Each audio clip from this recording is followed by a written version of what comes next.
Semua kegiatan aktivitas yang kita lakukan niatkan betul-betul untuk ibadah kepada Allah.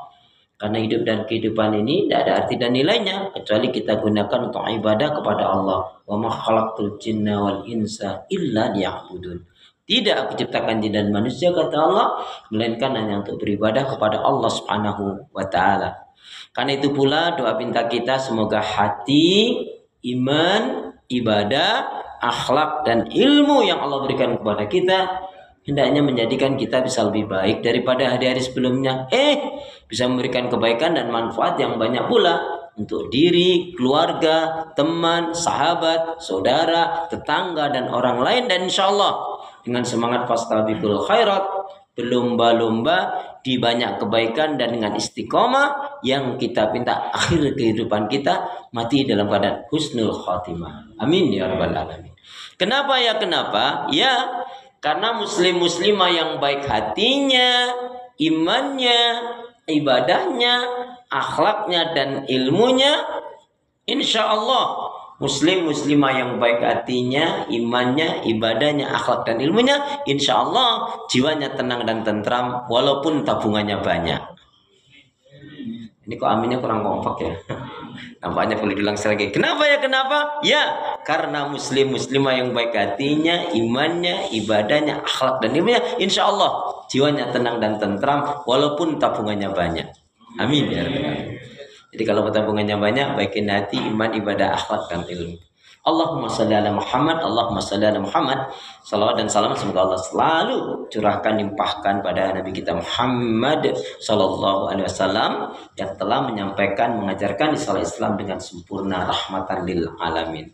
Bapak Ibu ikhwan akhwat saudaraku seiman, sehat semua? Sehat semua? Alhamdulillah. Ibadahnya lancar, tambah sabar, makin bersyukur, lembut hatinya, harmonis rumah tangganya. Saya doain putra putri anak cucu panjenengan semua makin baik, soleh solihah. Amin ya. Tema kita hari ini adalah yaitu hal-hal perusak hati iman dan ibadah. Sebenarnya poinnya ada 12 poin, tapi kita hari ini sedapatnya. Saya ingin awali terlebih dahulu jamaah sekalian, kita selalu berdoa. Dan termasuk doa yang gak boleh ditinggalkan adalah Rabbana la tuzigh qulubana ba'da idh hadaitana wa hab lana min ladunka rahmah innaka antal wahhab. Surat Ali Imran ayat yang ke-8. Ya Allah, janganlah kau palingkan, janganlah kau bengkokkan, janganlah kau sesatkan hati kami setelah petunjuk hidayah kau berikan kepada kami. Syekh Utsaimin atau Syekh bin Baz menjelaskan di antara orang menjadi rusak, sesat, hancur banyak faktornya, tapi salah satunya adalah karena orang ini tidak bersyukur dalam kehidupannya dan tidak selalu minta istiqomah di atas kebenaran. Jika kita simpulkan demikian, maka ada ungkapan yang mungkin jarang kita dengar, yaitu ungkapan itu apa? Ketika kita di atas, maka lihatlah yang di atas kita. Ketika kita di bawah, lihatlah yang di bawah kita. Maksudnya apa? Ketika kita di atas, artinya diberi kemudahan, fasilitas, kecukupan, kesehatan, kelebihan rezeki dari Allah. Kenapa kita melihat di atas kita? Istilah orang, ada langit di atas langit. Artinya apa? Agar kita nggak sombong. Dan pada akhirnya kita sampai yang tertinggi adalah Allah Subhanahu wa taala. Maka ketika sampai di situ, kita pasti akan merasa hina, merasa lemah, merasa butuh dan merasa tidak mampu. Maka ketika kita di atas, lihatlah yang di atas kita. Agar kita tidak sombong. Tapi ketika kita di bawah, mungkin dalam keadaan sulit, dalam keadaan punya masalah yang besar, lihatlah yang di bawah kita. Ternyata masih banyak sekali orang yang di bawah kita. Agar kita bersyukur. Dan Nabi mengatakan ketika kita diberi kebaikan, kesenangan, kenikmatan, kita bersyukur, diuji yang tidak menyenangkan bersabar, maka orang ini pasti akan diberi kekuatan, kebaikan, keberkahan dan pertolongan kebahagiaan oleh Allah Subhanahu wa taala. Saudara seiman, hamba Allah yang cinta pada kebaikan dan kebenaran yang selalu mengharapkan keridhaan Allah. Di dalam kitab hadis qudsi, nanti jamaah sekalian yang punya kitab hadis qudsi, lihat di bab keikhlasan. Yaitu ketika malaikat menyerahkan satu kitab catatan amalan. Duhai Allah, ini kitab catatan amalan hambamu yang semuanya baik dalam pandangan manusia pun juga dalam pandangan malaikat. Baik sekali ya Allah dalam pandangan manusia. Tapi Allah kemudian menyatakan apa? Lemparkan kitab itu. Malaikat terperangah, malaikat terkejut. Duh ya Allah, kenapa kami harus lemparkan? Ya, jawab Allah. Karena manusia ini betul dia melakukan amalan-amalan baik sekali dalam pandangan manusia, mendapatkan pujian sanjung.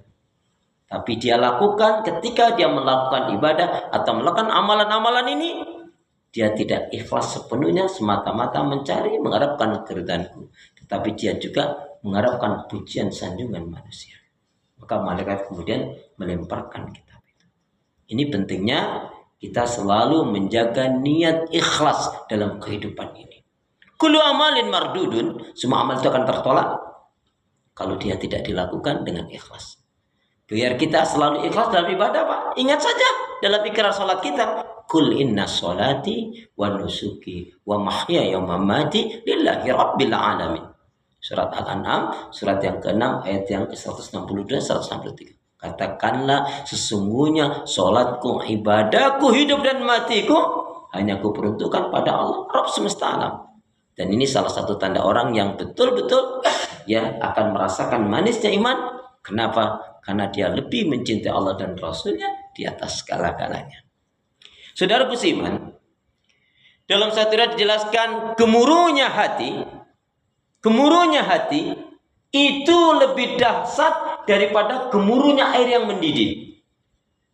Kita bisa membuktikan, atau terutama kalau kaum wanita, ibu-ibu, jelas sekali mereka sangat erat sekali dengan contoh ini. Apa? Contohnya ketika merebus air, godok air. Paling banter kalau nggak ketahuan jebol pancinya, jebol kompornya. Sifatnya duniawiya saja. Tapi kalau hati sudah rusak, sudah koyak, sudah sobek, sudah hancur, berat sekali. Dan tidak ada yang bisa mengembalikan, memulihkan kecuali Allah Subhanahu wa Ta'ala. Maka jangan pernah kita jauh dari Allah. Kenapa?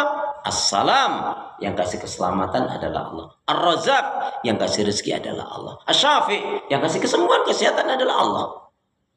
Yang maha alim, yang maha sempurna, yang kasih pahala, yang kasih surga adalah Allah Subhanahu wa Ta'ala. Rasulullah SAW bersabda, ala wa inna fil jasadi mudghah idza saluhat saluhal jasadu kullu wa idza fasadat fasada jasadu kullu ala wahyal qalbu. Al-Bukhari. Ketahuilah bahwa sesungguhnya di dalam diri manusia itu ada segumpal darah. Jika itu baik, maka yang lainnya baik. Tapi jika itu rusak, yang lainnya juga rusak. Ala wahyal qalb, katalah dia itu adalah hati. Makanya juga dikaitkan di dalam surat Asy-Syu'ara. Surat Asy-Syu'ara, Quran saya surat yang ke-26. Qurannya jamaah sama ya. Alhamdulillah. Di dalam surat